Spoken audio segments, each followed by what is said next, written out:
Assalamualaikum warahmatullahi wabarakatuh. Alhamdulillah wa syukrulillah la haula wa la quwwata illa billah. Asyhadu an la ilaha illallah wahdahu la syarikalah wa asyhadu anna Muhammadan abduhu wa rasuluh. Allahumma salli wa sallim ala nabiyyina Muhammad wa ala alihi wa sahbihi wa man wala amma ba'd. Para jamaah yang dirahmati Allah, alhamdulillah hari ini kita bisa bertemu lagi di pagi yang cerah ini. Dan sekali lagi kita berharap mudah-mudahan pertemuan ini benar-benar menjadi pertemuan yang mendapatkan ridho dari Allah Subhanahu wa taala. Amin. Para jamaah yang dirahmati Allah, ya, kali ini saya akan melanjutkan apa yang kemarin saya coba untuk saya jelaskan dalam pengajian saya.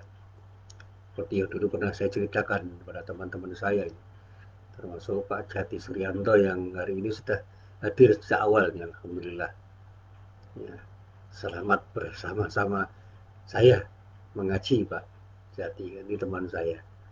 Rumahnya dekat dengan rumah saya, sebelah selatan saya, kurang lebih ya 200 meter atau 300 meter dari rumah saya. Hari ini sekali lagi saya ingin mempertegas apa yang saya kemukakan kemarin, bahwa apa yang kita lakukan sekecil apapun itu pasti berdampak pada diri kita. Jadi setiap tindakan kita termasuk ucapan kita itu pasti berdampak. Bisa berdampak negatif, tetapi juga bisa berdampak positif. Oleh karena itu, sekali lagi berhati-hatilah untuk melakukan sesuatu. Berhati-hatilah untuk mengatakan sesuatu, termasuk berhati-hatilah untuk menuliskan sesuatu. Saya punya pengalaman yang sangat berharga. Ketika saya menulis, ternyata tulisan saya itu tidak dibaca utuh oleh pembaca tulisan saya itu. Kemudian karena kesalahpahaman saya dihujatkan. Itu terjadi bukan hanya sekali, berkali-kali.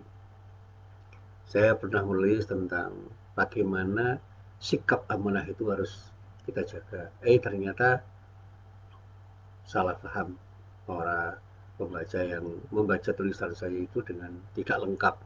Karena nalar yang saya bangun itu tidak dibaca. Dia hanya membaca kata dan kalimat-kalimat yang sebenarnya penjelasannya itu ada di dalam rangkaian kalimat sebelum dan selanjutnya, karena saya mencoba untuk menulis dengan refleksi yang saya coba untuk spontan saya kemukakan dengan nalar yang runtut sejak awal itu. Dari saya mencoba untuk mencari persoalan yang ingin saya kemukakan, lalu mencari solusi-solusi atas permasalahan yang saya kemukakan itu dengan penalaran yang runtut. Tetapi karena tidak dibaca secara runtut, ya akhirnya salah paham. Demikian juga saya pernah menulis tentang perkembangan pemikiran teologis di kalangan masyarakat, termasuk di dalamnya yang saya cermati di kalangan Muhammadiyah itu pun juga disalahpahami, karena saya dianggap memberikan penilaian yang tergesa-gesa. Padahal saya cuma mencoba untuk mengungkapkan sebuah kasus, dan kasus itu kemudian saya pahami untuk saya katakan tidak untuk menggeneralisasi. Saya tidak menyimpulkan secara umum bahwa di Muhammadiyah semua seperti itu. Saya cuma katakan ada sekelompok orang di Muhammadiyah yang berpikir seperti ini, seperti itu. Dan bahkan ada orang yang bijak, ada orang yang tidak bijak, ada orang yang mudah marah, ada orang yang memang ingin mencari benarnya sendiri dan kemudian menyalahkan orang lain tanpa argumen yang tepat. Ada orang yang mudah marah, ada yang orang yang sangat bersabar, dan disitulah kemudian pemikiran-pemikiran itu saya petakan, dan ternyata keragaman pemikiran teologis di kalangan orang Muhammadiyah itu sangat beragam. Ya, meminjam apa yang dikatakan oleh Profesor Munir Mulhan, ya tidak tunggal gitu, minimal ada 4 varian itu. Tapi tidak akan saya jelaskan di sini karena itu hasil penelitian beliau di sebuah kecamatan di Wuluhan namanya, di Kabupaten Jember. Nah, saya mencermati di beberapa tempat dan saya menemukan apa yang dikatakan oleh Wang Mulhan itu ada di masyarakat Muhammadiyah, bahkan variannya lebih dari 4. Ya, gitu. Kemudian saya juga pernah memetakan pemikiran fikih di Muhammadiyah itu di beberapa tempat itu mengalami stagnasi, kemandekan, kejumudan. Tapi beberapa tempat yang lain dinamikanya luar biasa. Sehingga yang namanya perbedaan pendapat itu menjadi sesuatu yang sangat luar biasa dan perlu disikapi dengan kearifan. Nah, hari ini saya ingin mencoba untuk memperjelas apa yang ingin saya sampaikan itu.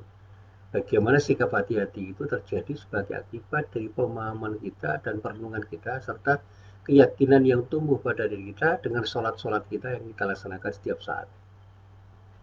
Nah, para jamaah yang dirahmati Allah, ada satu ayat yang terdapat di dalam surah Al-Ankabut ayat 45 yang di dalam ayat itu memang ada kalimat yang tegas, innas salata tanha anil fahsyai wal munkar. Ayat ini dahului dengan pernyataan dari Allah, a'udzubillahi minasyaitonirrajim, utlu ma uhiya ilaika minal kitabi wa aqimis shalah. Kemudian dilanjutkan, innas salata tanha anil fahsyai wal munkar wa radikrullahi akbar wallahu ya'lamu ma tasna'un. Allah meminta kepada siapa? Kepada kita. Utamanya ini jelas ayat ini berbicara tentang kepada siapa Allah berbicara, yaitu kepada orang yang beriman. Bacalah apa yang telah diwahyukan kepadamu. Khitabnya memang kepada Nabi Muhammad SAW, tapi ruh atau spiritnya itu kita semua. Apa yang harus dibaca yang telah diwahyukan kepada Nabi Muhammad SAW itu kitab suci Al-Quran, yaitu Alkitab, maksudnya Al-Quran. Quran itu harus kita baca dan kita baca, dan pembacaan Al-Quran itu harus terus menerus, ada kontinuitas, ada intensitas yang memang harus terjadi pada saat kita membaca. Dan jangan pernah membaca dengan sekadar membaca, tetapi membaca untuk betul-betul memahami apa yang kita baca dari ayat-ayat Al-Quran yang kita baca. Bahkan dalam bahasa yang sering disebutkan oleh para ulama, kita harus memahami konteks di mana kapan ayat itu diwahyukan. Sehingga pemahaman terhadap asbabun nuzul itu menjadi sangat penting ketika kita membaca Al-Quran. Bahkan kalau kita baca dalam risalah asbabun nuzul itu tidak sederhana asbabun nuzul itu. Jadi konteks sejarahnya itu harus betul-betul kita pahami. Saya masih ingat betul waktu Gus Baha itu bersendaguro, tetapi sendaguronya itu memancing kita untuk berpikir. Ya kalau dulu Rasulullah itu membacakan ayat dalam konteks di mana masyarakat Arab pada waktu itu masih punya tradisi yang sangat sederhana ketika berbisnis, ketika beraktivitas ekonomi, maka pengertian misalnya tentang riba itu ya dalam konteks masyarakat Arab dipahami dengan pengertian yang sangat sederhana. Orang Arab punya pemahaman yang namanya jual beli dengan riba itu sama, kemudian dibantah. Dan Al-Quran mewahyukan jual beli itu halal, riba haram.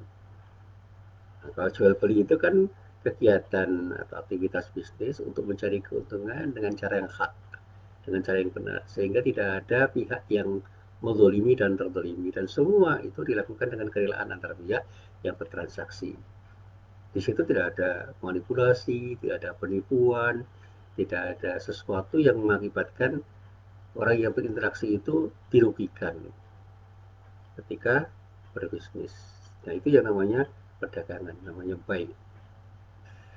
Tapi riba itu tidak, riba itu adalah tindakan yang pada akhirnya akan bisa menciptakan kezaliman. Karena apa? Pelaku riba itu selalu ingin mengambil untung pada siapapun yang bertransaksi dengan dirinya, bahkan dengan cara yang dia sendiri tidak mau ambil risiko.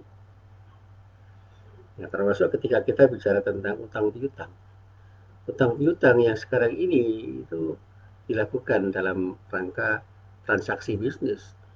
itu menjadi sesuatu yang bisa dibahas. Kenapa para ulama itu ada yang keberatan dengan bunga bank? Itu karena bunga bank itu nalarnya oleh para ulama yang mengharamkannya itu dianggap sebagai suatu tindakan yang cenderung menguntungkan orang yang berpiutang dan sebaliknya cenderung merugikan orang yang berutang. Orang yang berpiutang itu tidak mau mengambil risiko. Sementara orang yang berutang itu mengambil risiko dari utang yang diambilnya sehingga ketika utang itu digunakan oleh orang yang berutang, pokoknya yang namanya orang yang berpiutang itu harus mendapatkan keuntungan dari utang yang diberikan. Tidak peduli apakah orang yang berutang itu rugi atau untung dengan utang yang dia ambil dari orang yang berpiutang itu. Nah, kemudian diselesaikan dengan cara berpikir, ya jangan begitu. Kalau Anda berpiutang, ya Anda boleh saja mengambil untung dari piutang Anda itu pada orang yang berutang dengan cara berbagi. Artinya, kalau orang yang berutang itu mendapatkan untung dari utang yang Anda berikan dalam dunia bisnis, tentu saja kalau dalam akad misalnya dalam mudharabah, ya keuntungannya itu adalah keuntungan dari modal yang Anda berikan dalam bentuk utang itu. Kemudian dari keuntungan yang diperoleh oleh orang utang itu sebagian diberikan kepada Anda, bukan menghitung dari modal yang Anda tanam, bukan dengan utang yang Anda berikan, tetapi keuntungan yang dihasilkan dari utang yang diperoleh orang-orang yang berutang dari piutang orang yang berpiutang. Sehingga kegiatan itu menjadi kegiatan kemitraan di mana seorang pemilik modal itu memberikan modal kepada orang yang berusaha untuk mengembangkan modal itu dan pada saatnya nalarnya setiap keuntungan yang diperoleh oleh orang yang menjalankan atau mengembangkan modal itu sebagian diberikan kepada orang yang berpiutang sebagai pemilik modal karena kepenyertaan modal yang ada pada saat orang itu berusaha. Jadi pengusaha itu tidak kemudian semata-mata mengambil untung dengan utang yang diambil dari para pemodal. Karena utang di situ adalah investasi dalam bentuk penyertaan modal. Demikian juga dalam musyarakah itu. Karena ada kegiatan bisnis bersama, maka keuntungan juga harus dibagi bersama. Maka dalam teori syirkah, yang namanya modal itu tidak harus hanya berupa uang, tapi juga keahlian. Dan hal-hal yang bisa dipakai di dalam bekerja. Sehingga orang yang punya tenaga, punya pikiran, punya keahlian tertentu, punya uang, punya lahan, punya tempat berjualan, punya kemampuan untuk beriklan, itu bisa bekerjasama dengan semua orang yang dalam relasi bisnisnya itu bisa membuat kelompok menjadi komunitas bisnis yang masing-masing akan bisa mengambil keuntungan dari usaha perdagangannya yang dia lakukan. Nah ini kalau kita coba untuk kita pahami tafsir dari ayat riba. Ya, saya membaca dari tafsirnya Said Qutb. Konteksnya menjadi bisa kita pahami dulu, sekarang dan yang akan datang itu tafsirnya bisa berbeda. Tetapi substansinya sama bahwa riba itu haram, jual beli itu boleh. Ya, ini yang dulu pernah disampaikan oleh salah seorang jamaah Musin. Satu saat Musin menjelaskan ayat-ayat riba itu secara runtut. Dari tafsir apa saja lah. Saya mengatakan ya bisa saja, cuma harus telaten. Ya, kita bisa membaca beberapa karya tafsir yang sudah saya baca dan belum selesai sebenarnya. Itu tafsirnya Said Qutb tentang ayat-ayat riba, itu ada bukunya dan sudah diterjemahkan bahkan dalam bahasa Indonesia. Ya, kita bisa melacak tafsirnya itu di internet karena saya juga sudah mendownload di dalam tafsirnya di Al Quran. Memang Said Qutb menjelaskan pengertian riba itu dalam konteks dulu ketika ayat itu diturunkan, kemudian dalam konteks kekinian ketika Said Qutb menafsirkan ayat riba itu untuk memperjelas makna riba itu apa, sehingga dikatakan riba itu haram dan jual beli itu boleh. Termasuk di dalam transaksi utang piutang. Utang piutang itu sebenarnya sesuatu yang mubah. Tetapi pada saat utang piutang itu dilakukan dengan cara mengambil keuntungan di atas kerugian orang lain, disitulah ada riba, atau karena ada orang yang ingin menzalimi orang dengan utang piutang itu, maka tindakan untuk mengambil untung tanpa ambil risiko itu yang kemudian dipersoalkan oleh para ulama. Nah, baik, kita teruskan dulu. Nah, di dalam ayat ini ada kata-kata inna sholata tanhal fasyai wal munkar. Sesungguhnya sholat itu, sholat yang mana ya? Sholat yang kita lakukan itu bisa mencegah dari perbuatan-perbuatan keji dan mungkar. Nah, pernyataan keji dan mungkar itu tafsirnya beragam. Cuma secara umum keji dan mungkar itu satu rangkaian. Disebut keji karena memang perbuatan itu buruk dan bisa berdampak buruk pada orang yang melakukannya. Itu disebut fahsya. Sehingga zina itu perbuatan yang buruk dan berdampak buruk pada orang yang melakukannya. Tetapi bisa saja perbuatan buruk yang disebut perbuatan fahsya itu tidak berdampak buruk pada masyarakat. Karena zina yang dilakukan secara sembunyi-sembunyi itu dampak buruknya itu tidak terlihat pada masyarakat pada umumnya. Sehingga orang mengatakan zina itu puncak dari tindakan fahsya. Bahkan beberapa ulama mengatakan bahwa ada tindakan-tindakan yang didorong oleh keinginan seksual yang pada saatnya itu bisa dilakukan oleh orang dengan cara yang tidak sah, itu fahsya. Perbuatannya itu sendiri disebut fahsya karena perbuatan itu pada dasarnya adalah perbuatan yang tidak baik, yang memang ketika dilakukan orang itu akan berdosa. Lalu ada tindakan yang mungkar. Nah, karena kata mungkar itu dikata angkaro, yungkiru ingkaron, itu artinya sesuatu yang diingkari oleh hati nurani orang atau akal sehat. Dan pada akhirnya tindakan itu memang bermuara pada dampak yang buruk pada siapapun yang melakukannya dan pada masyarakat yang bisa menerima atau mendapatkan dampak buruk dari perbuatan itu. Sehingga korupsi itu tidak disebut fahsya, tapi dianggap tindakan yang mungkar. Karena apa? Dampak negatif korupsi itu tidak hanya mengakibatkan orang yang korupsi itu berdosa karena perbuatannya, tetapi mengakibatkan kerugian pada banyak orang. Bahkan bisa merugikan negara di mana dia ada. Masyarakat banyak bisa rugi sebagai akibat dari tindakan korupsi itu. Nah, kajian tentang fahsya dan mungkar itu bisa kita baca dari di dalam kitab tafsir. Tapi sekali lagi, syarat itu akan bisa mencegah dari perbuatan-perbuatan yang tidak baik untuk konteks apapun, dalam konteks apapun. Sehingga orang yang betul-betul salat itu akan tercegah dari perbuatan-perbuatan yang tidak baik. Dalam pengertian ta'abudi, ibadah, maupun dalam pengertian muamalah.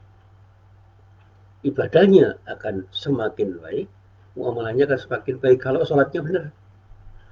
Wala dzikrullahi akbar, sesungguhnya mengingat Allah dalam hal ini sholat itu memang lebih besar keutamaannya dari ibadah-ibadah yang lain. Karena apa? Sholat itu adalah tindakan perbuatan yang memberikan kemanfaatan pada siapapun yang melakukannya dengan benar. Sehingga nilainya dikatakan nilai keutamanya lebih besar dibandingkan ibadah-ibadah yang lain. Wallahu ya'lamu ma tasna'un, dan Allah mengetahui apapun yang kamu kerjakan. Para jamaah yang dirahmati Allah, pertanyaan yang sering kali saya kemukakan untuk diri saya sendiri juga ini. Sudahkah kita tegakkan sholat kita? Itulah pertanyaan untuk muhasabah, pertanyaan untuk introspeksi, pertanyaan yang harus selalu kita pertanyakan kepada diri kita masing-masing. Karena hingga saat ini masih banyak di antara kita, orang Islam, yang mengaku taat beragama, tapi masih saja berlaku tidak baik terhadap siapapun, termasuk ibadahnya jompang-camping, ibadahnya tidak jelas contohnya, dan muamalahnya ya sama saja, ini tidak baik. Di antara kita ada orang yang masih melakukan tindakan korupsi misalnya, menggelapkan pajak, menzalimi rakyat, tidak menjalankan amanah, dan banyak aktivitas-aktivitas maksiat lainnya yang dilakukan oleh orang yang mengaku beragama Islam, dan dia sudah merasa telah melaksanakan sholat. Karena dia subuh sholat, dia melaksanakan sholat subuh, zuhur, asar, maghrib, isya, dan bahkan melaksanakan sholat-sholat sunnah.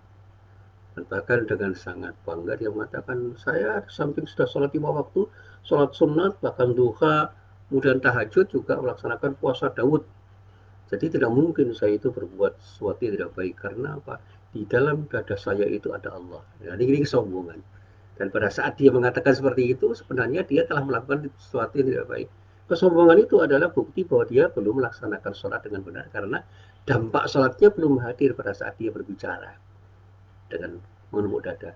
Saya ini adalah hafid Quran. Dan di dalam dada saya ada 30 juz Al-Quran. Itu kesombongan. Dan itu tidak boleh dilakukan. Seorang hafid yang baik, seorang hafid yang benar hafid itu benar-benar menjaga. Ada pribadi yang tumbuh dengan prinsip muhafadzah, menjaga terus menerus hafalan Quran, sehingga hafid Quran itu adalah orang-orang yang menjaga lisannya, orang-orang yang menjaga perilakunya untuk tetap selaras dengan nilai-nilai yang ditawarkan oleh Al-Quran. Jadi kalau sekedar membaca Al-Quran tanpa penghayatan, orang kafir pun bisa membacanya. Tapi bagaimana meresapkan apa yang dia baca, kemudian merenungkan isinya, sampai kemudian punya kesadaran untuk mengamalkannya, itu tidak mudah.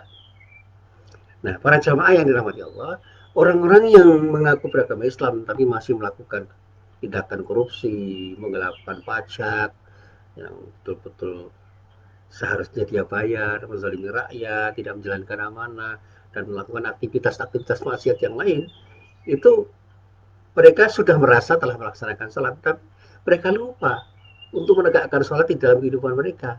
Utamanya dalam bermuamalah, mereka itu lupa untuk menawarkan nilai-nilai sholatnya di dalam kehidupan. Bahkan dia tidak sadar bahwa sholatnya itu hanya dilakukan pada saat dia melaksanakannya. Dalam bermuamalah, bahkan orang-orang itu tidak sadar bahwa dia telah mencederai dirinya sendiri dengan sholat-sholat yang dia lakukan.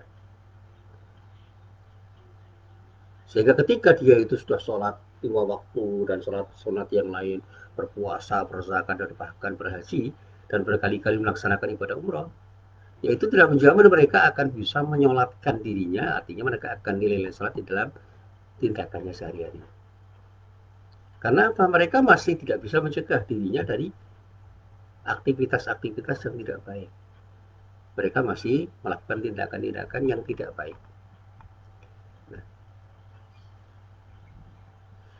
lalu pada pertanyaan, siapa yang bersalah dalam hal ini? Allah akan menjamin orang yang sholat itu akan terhindar dari perbuatan fahsyah dan mungkar, perbuatan yang tidak baik dalam konteks apapun. Allah itu tidak akan pernah bersalah. Apa yang dijanjikan itu pasti benar. Kita lah yang selalu berkemungkinan untuk salah. Kita setiap saat itu mungkin hanya sekedar bertakbir, sekedar bertahmid, membaca Al-Fatihah, mengucapkan doa-doa di dalam salat kita, dan bahkan sampai salam pun dengan lisan kita mengucapkan sesuatu seperti apa yang ada di dalam kitab fikih. Kita hanya sekedar mengangkat tangan, kita hanya sekedar rukuk, sujud, dan menoleh kanan kiri. Dan itu semua kita lakukan hanya pada saat berada di depan Allah pada saat mengerjakan sholat kita. Di masjid atau di tempat sholat. Kita merasa dilihat dan dekat dengan Allah hanya pada saat mengerjakan sholat secara formal. Tetapi lupa untuk mengingat Allah ketika berada di luar sholat yang formal itu. Sehingga di luar masjid mungkin tindakan kita tidak selaras dengan apa yang kita lakukan di dalam masjid. Sehingga ketika itu saya pernah menulis begini, jangan pernah kita berbangga ketika disebut sebagai seorang ustadz, seorang mubalik, ya, seorang ulama, seorang kiai. Jangan pernah bangga. Itu sebutan yang bisa membuat kita lupa diri. Ketika kita disebut Pak Kiai, Ustadz, jangan berbangga. Itu bisa menjebak, karena kalau orang sudah tersanjung di sebutan dengan sebutan itu, bisa saja dia lupa diri untuk tidak mengingat Allah dan kemudian menepuk dada. Karena saya itu ulama, karena saya itu kiai, karena saya itu ustadz, karena saya itu mubalik, karena saya guru ngaji, maka saya adalah orang yang lebih baik daripada orang yang menyebut diri saya dengan sebutan itu. Itu kesombongan yang pada akhirnya harus kita pahami itu sebagai bagian dari sesuatu yang tidak benar di dalam diri kita, dan Saya katakan itu adalah sesuatu yang tidak terkait dengan sholat kita. Karena nilai-nilai sholat tidak hadir menjadi sikap tawadhu. Dulu pernah saya sampaikan, Ali bin Abi Thalib itu ketika dipuji orang, bahkan dia beristighfar berkali-kali karena dia takut dia tersanjung dengan pujian itu. Imam Ghazali misalnya, itu juga menulis di dalam risalah-risalahnya dan mengingatkan jangan sampai kita tersanjung dengan pujian-pujian itu. Karena pujian itu bisa menjebak diri kita untuk menjadi lupa diri. Dan saya katakan jangan pernah kita sebaliknya ketika kita dihina itu kita merasa resah, merasa gelisah. Sebab penghinaan itu bisa jadi merupakan sesuatu yang mengingatkan kita bahwa kita memang harus banyak berbenah diri. Jadi ketika kita dikatakan jelek oleh orang, jangan marah. Barangkali kata orang itu benar, cuma cara mereka mengatakannya itu tidak sopan, ya, tidak lembut, sehingga kita bisa saja tersinggung dengan penghinaan itu. Latihlah diri Anda untuk menerima hinaan setiap orang itu dengan cara melihat substansi kata-kata dan ekspresi mereka ketika menghina diri kita. Ketika mereka mencibir kita dengan cibiran apapun, pahami kenapa mereka mencibir diri kita. Jangan-jangan memang kita itu layak dicibir orang karena perilaku kita. Ketika mereka menertawakan kita, mengatakan kita dengan kata-kata yang tidak baik, jangan-jangan kata-kata mereka yang tidak baik itu memang ada di dalam diri kita. Anda ini orang sombong, barangkali kita memang sedang dalam keadaan sombong. Anda itu tidak amanah, oh ya, barangkali kita ini sedang dalam keadaan tidak amanah. Anda ini pemalas, ya mungkin saja kita ini sedang menjadi pemalas. Gak usah marah. Mari kita coba bermuhasabah dengan apapun yang dikatakan orang, termasuk penghinaan, pelecehan, peremehan dari orang yang ketika diucapkan itu, kalau kita tidak bijak, bisa saja kita tersinggung, bahkan marah. Belajarlah untuk bersikap bijak. Pahami setiap penghinaan, pelecehan dari orang itu untuk kita lihat substansi dari apa yang mereka lakukan, termasuk ucapan mereka. Untuk kemudian kita kembalikan kepada diri kita, apakah kita ini memang seperti apa yang mereka katakan. Kalau iya, ayo segera perbaiki diri. Sebaliknya ketika kita dipuji, segera istighfar. Mereka memuji kita itu kan karena mereka hanya melihat kebaikan-kebaikan kita. Mereka lupa atau tidak cermat di dalam melihat kekurangan-kekurangan kita sehingga mereka seringkali memuji diri kita. Dan ini yang selalu saya pelajari. Kalau orang memuji saya coba merenung. Apa betul saya itu seperti itu? Oh, mungkin saja saya punya sesuatu yang layak dipuji. Tapi dalam banyak hal saya itu punya sesuatu yang layak untuk tidak dipuji. Maka dilecehkan, diremehkan. Sehingga ketika orang meremehkan saya tersenyum. Karena apa? Disitulah saya punya kesempatan untuk bermuhasabah, untuk koreksi diri, untuk mengevaluasi diri. Dan ternyata dalam banyak hal benar. Dan hinaan itu bukan hanya terjadi ketika saya berada di ruang publik. Kadang-kadang di tempat-tempat yang sepi pun ada orang yang menghina saya. Dan saya mencoba merenung, oh ya, layak mereka mengatakan seperti itu atau bersikap seperti itu karena saya memang berada dalam posisi seperti itu. Dan ini yang selalu saya sampaikan kepada para mahasiswa saya, murid-murid saya, para jamaah saya. Jangan pernah risau, gelisah, resah, dan bahkan kita marah ketika dihina. Karena setiap penghinaan yang mereka lakukan, yang dilakukan oleh orang terhadap diri kita itu harus kita pahami substansinya. Jangan-jangan apa yang mereka katakan itu benar. Cuma cara mereka mengatakan kadang-kadang tidak sopan. Dan kita tidak perlu marah. Tersenyumlah ketika kita dihina orang. Bahkan kita bisa mengatakan, ya Alhamdulillah, mereka telah menunjukkan kekurangan-kekurangan saya. Ya mungkin saja mereka salah, tapi mungkin saja mereka juga benar. Nah, itulah yang sering saya sampaikan. Sholatkan diri kita. Artinya apa? Lakukan sesuatu yang terbaik pada diri kita dimanapun dan kapanpun, karena nilai-nilai sholat itu akan melahirkan pribadi yang penuh dengan sikap tawadhu. Kalau ada orang sholat masih sombong, nah ini kita pertanyakan sholatnya. Nah, para jamaah yang dirahmati Allah, kita ini tahu bahwa sholat itu kalau kita lakukan dengan baik, insya Allah akan melahirkan kebaikan-kebaikan. Sholat itu kita lakukan dengan niat hanya karena Allah. Tetapi kita lupa atau bahkan mungkin melupakan diri. ya, melupakan bahwa hidup ini berawal dan bermuara kepada Allah. Kita lupa dan melupakan apa yang dipesankan Allah, bahwa hidup ini berawal dan berakhir kepada Allah. Artinya apa? Konsep inna lillahi wa inna ilaihi raji'un dalam istirja itu menyadar kepada kita bahwa kita itu berasal dari Allah dan akan kembali kepada Allah. Semua itu akan kita bertanggung jawab pada Allah. Itu saja. Jadi ketika kita hidup itu untuk apa? Untuk beribadah kepada Allah. Sudah selesai. Kalau kita tahu konsep hidup itu untuk beribadah, hidup itu indah. Itu aja. Karena apa? Apa yang kita lakukan, semuanya itu kita lakukan hanya untuk Allah. Murahnya nanti pada keinginan kita untuk mendapatkan ridha Allah. Sehingga saya kemarin di Masjid Universitas Muhammadiyah Jakarta mengatakan, jangan pernah kita merasa rugi ketika kita beribadah. Karena dengan ibadah yang sebaik-baiknya, Allah akan memberikan sesuatu yang terbaik untuk kita. Termasuk ketika kita bersedekah. Ketika kita bersedekah karena Allah, tidak ada yang hilang pada sedekah kita. Semua yang kita berikan dalam bentuk apapun ketika bersedekah akan diganti oleh Allah dengan ganti yang jauh lebih bernilai dari apa yang kita sedekahkan.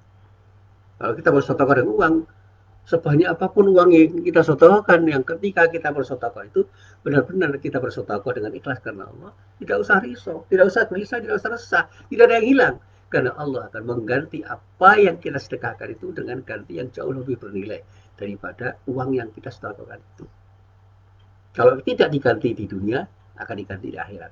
Itu saja. Dan pengalaman hidup saya juga mengatakan seperti itu. Apapun yang saya berikan dalam bentuk apapun dengan niat karena Allah itu selalu akan berdampak baik pada diri saya. Ketika saya tersenyum karena Allah, maka senyum saya itu akan menghadirkan sesuatu yang indah pada diri saya dan mungkin saja itu akan membahagiakan orang.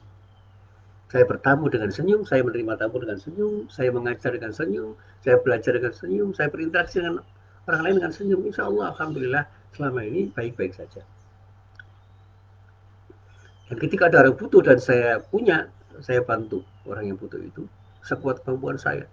Ternyata apapun yang saya berikan pada orang itu akan menghadirkan sesuatu yang baik. Minimal orang yang saya beri itu akan mendoakan yang baik pada diri saya dengan pemberian yang saya lakukan itu. Minimal doanya baik. Misalnya ada seorang karyawan yang siang-siang itu ngobrol, saya tanya, ngobrol, sudah makan belum mas? Belum pak, duitnya habis, ayo kita makan bersama-sama. Ya kadang-kadang saya cuma mengatakan seperti itu, kemudian enggak usah pak, enggak, kalau belum makan ya makan aja. Ada temannya enggak? Ada pak, 4 orang yang sudah makan berlima, makan soto ayam, kemudian minum segelas air. Berapa sih soto ayam di seputar kampus tuh? Paling-paling kan cuma 10.000, nanti habisnya seorang 15.000. 15.000 kali 5 orang itu kan nggak sampai 100, 72.000. Uang 100 masih lebih. Dan uang 100 yang kita berikan karena Allah itu akan berdampak pada ketenangan jiwa kita.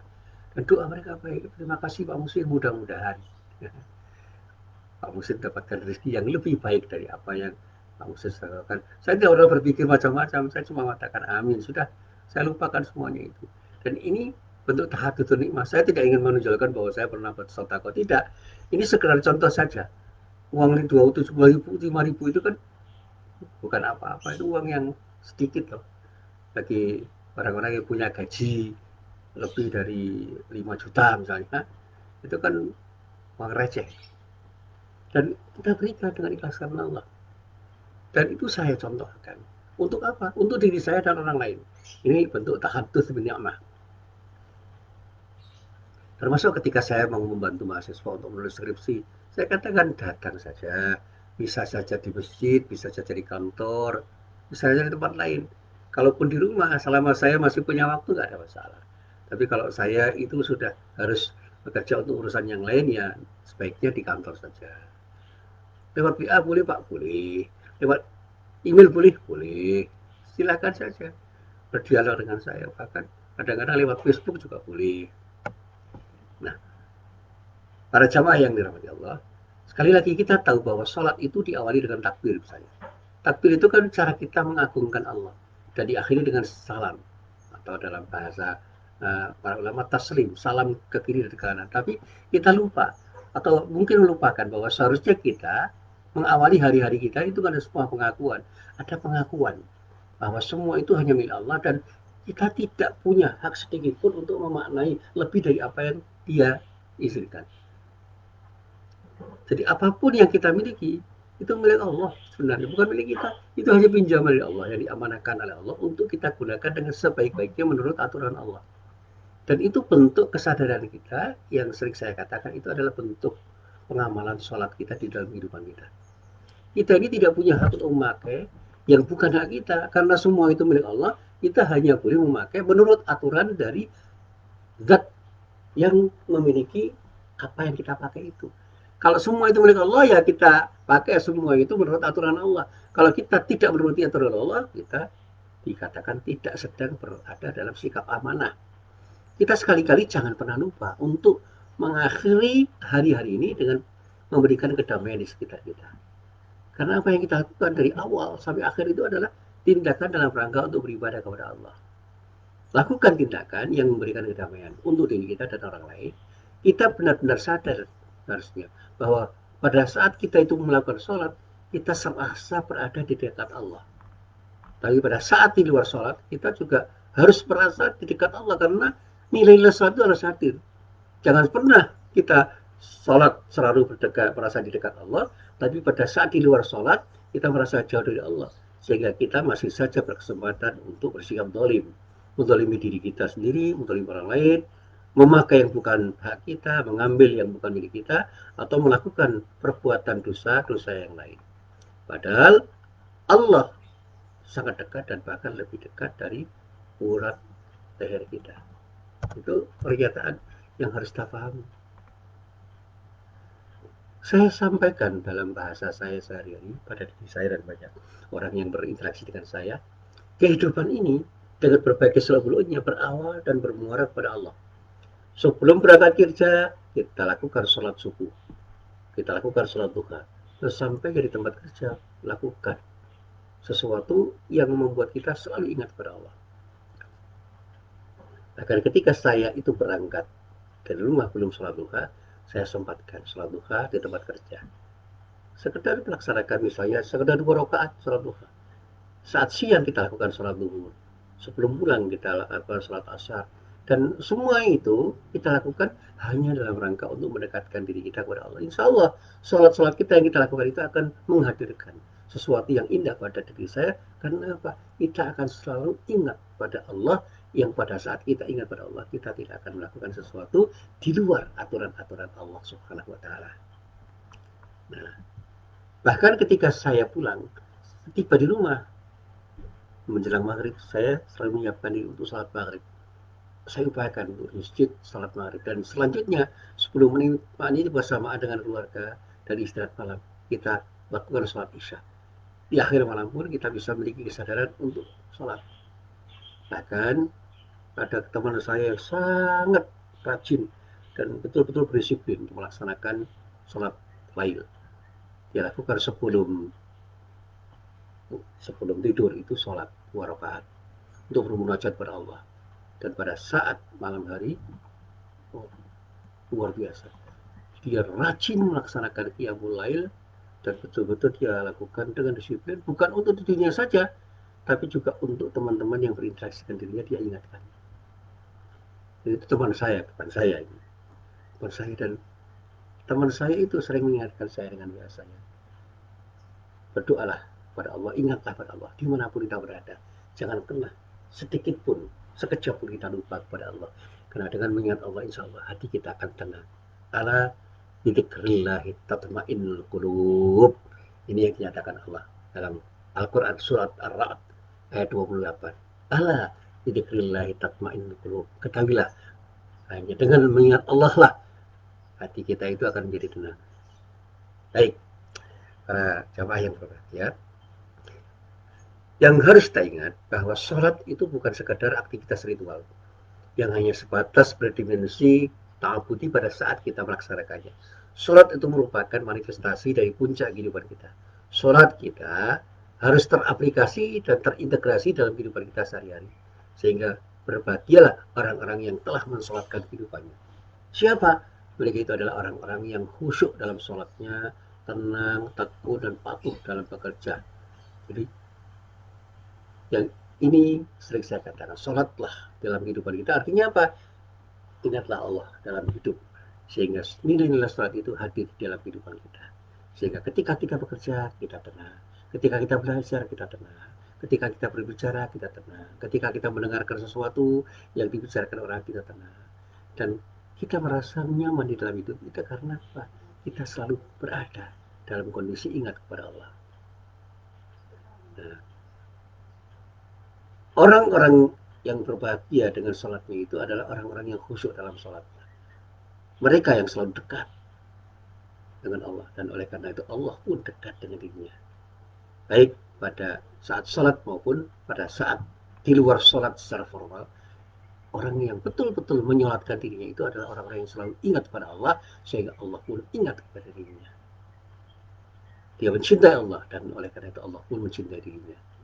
Dia mengeluarkan zakat, misalnya bersedekah, berbagi pada sesama, menyayangi keluarga dengan sepenuh hati, menjaga diri dari perbuatan maksiat, tidak melalui batas ketentuan Allah, menunaikan amanah yang dibebankan kepadanya dengan satu niat karena Allah, dan akhir hayat pun akan indah menjadi husnul khotimah.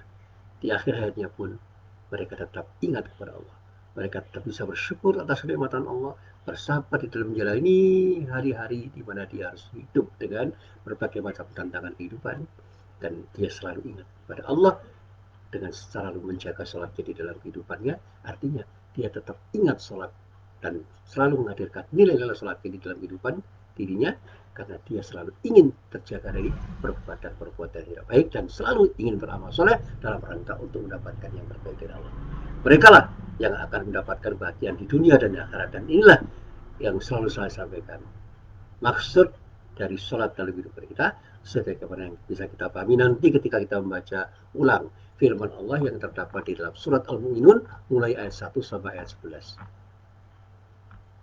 Selanjutnya, pada pagi hari ini saya mengajak pada diri saya dan para jamaah sekalian, mari kita mulai menyolatkan kehidupan kita sehari-hari dan membangun ketakwaan kita kepada Allah dimanapun, kapanpun kita berada, dan dalam konteks apapun dalam kehidupan kita sehari-hari, sehingga hidup kita itu akan kita isi dengan hanya ingat kepada Allah dan tidak pernah lupa bahwa diri kita selalu bersama Allah dimanapun, kapanpun kita berada. Insya Allah dengan cara berpikir seperti ini, sifat hidup kita itu akan melahirkan ketenangan hidup di dalam diri kita dan akan membawa dampak positif tidak hanya untuk diri kita tetapi pada lingkungan sekitar di mana kita berinteraksi.